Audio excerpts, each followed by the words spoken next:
ప్రధానమంత్రితో AP మంత్రి నారా లోకేష్ సమావేశం ఖరారైంది. ఇవాళ నారా లోకేష్ తన కుటుంబ సభ్యులతో కలిసి ఢిల్లీకి వెళ్లనున్నారు. సాయంత్రం ప్రధాని మోదీ నివాసంలో ఆయనతో సమావేశం కానున్నారు.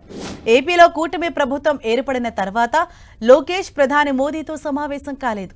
అయితే తనతో సమావేశానికి ఎందుకు రావటం లేదని 2 సార్లు ఏపీ పర్యటనలో సరదాగా లోకేష్ ను ప్రశ్నించారు మోదీ. త్వరలోనే ఢిల్లీ వచ్చి కలుస్తానని చెప్పారు లోకేష్.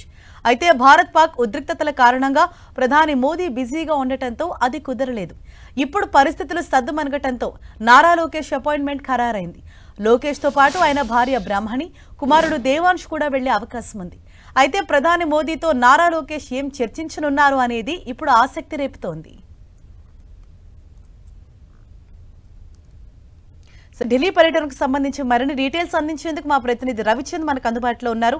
రవిచంద్, ఇవాళ ఏ సమయానికి లోకేష్ ఢిల్లీకి వెళ్తారు, ఎప్పుడు ప్రధానితో కలవబోతున్నారు, అంటే ఈ భేటీకి గల కారణాలేంటి? హరీష, మధ్యాహ్నం ఏదైతే మంత్రి నారా లోకేష్ హైదరాబాద్ నుంచి బయలుదేరి కుటుంబ సభ్యులతో కలిసి సాయంత్రం 7 గంటలకి ప్రధానమంత్రి నరేంద్ర మోడీని కలుస్తారు. ఎందుకంటే గత ఏదైతే 2 పర్యటనలో కూడా నారా లోకేష్ ని ప్రత్యేకంగా పిలిపించి ఆయన ఢిల్లీ వచ్చి తనను కలవాల్సిందిగా కూడా ఆహ్వానించారు. మొన్న అమరావతి వచ్చినప్పుడైతే పిలిచి గతంలో కూడా ఒకసారి చెప్పాను రమ్మని, ఈసారి ఖచ్చితంగా రావాలని ఆయన లోకేష్ అన్నారు. ఈ నేపథ్యంలో లోకేష్ కూడా సమయం కోరారు ప్రధానమంత్రి కార్యాలయాన్ని.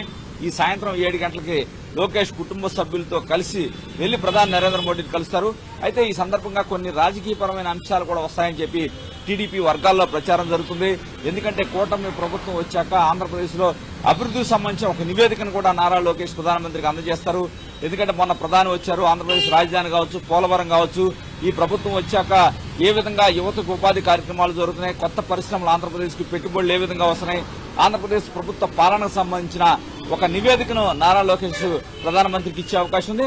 అదేవిధంగా గత 5 సంవత్సరాలుగా ఆంధ్రప్రదేశ్ ఏ విధంగా నష్టపోయింది, కుంభకోణాలకు సంబంధించిన వివరాలు, ఇప్పుడు లేటెస్ట్ గా ఏదైతే లిక్కర్ కుంభకోణం దేశవ్యాప్తంగా దృష్టిని ఆకర్షించింది. ఈ నేపథ్యం ఈడీ కూడా ఎంటర్ అయిన పరిస్థితి మనకు కనిపిస్తుంది. ఈడీ కూడా ఈ నివేదికను కోరింది సిట్ అధికారులను. ఈ నేపథ్యంలో ఈ అన్ని అంశాలు కూడా ప్రధానమంత్రితో చర్చించే అవకాశం ఉంది. ఆంధ్రప్రదేశ్ రాజకీయాల్లో ఏమైనా మార్పులు జరగబోతున్నాయా, ఏదైనా కీలక పరిణామాలు సంభవిస్తాయని రాజకీయ పరిశీలకుల్లో ఒక చర్చ జరుగుతుంది. ఎందుకంటే నారా లోకేష్ ఢిల్లీలో కూడా చాలా కీలకంగా వ్యవహరిస్తున్నారు. చంద్రబాబు అరెస్ట్ సమయంలో కూడా అప్పటి నుంచి కూడా కొంత నెట్వర్క్ అయితే నారా లోకేష్ ఢిల్లీలో ఏర్పాటు చేస్తున్నారు. అమిత్ షాను కూడా తరచుగా కలుస్తున్నారు. రాష్ట్ర రాజకీయాల్లో కొన్ని కీలక పరిణామాలు సంభవించబోతున్నాయి.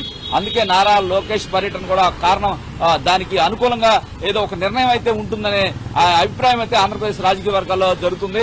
మొత్తానికి నారా లోకేష్ అయితే సాయంత్రం ప్రధానమంత్రిని కలుస్తారు. దీనికి సంబంధించిన వివరాలు కూడా మీడియాకు విడుదల చేస్తామని చెప్పి ఆయన కార్యాలయ వర్గాలు అయితే చెప్తూ ఉన్నాయి. థాంక్యూ రవిచంద్.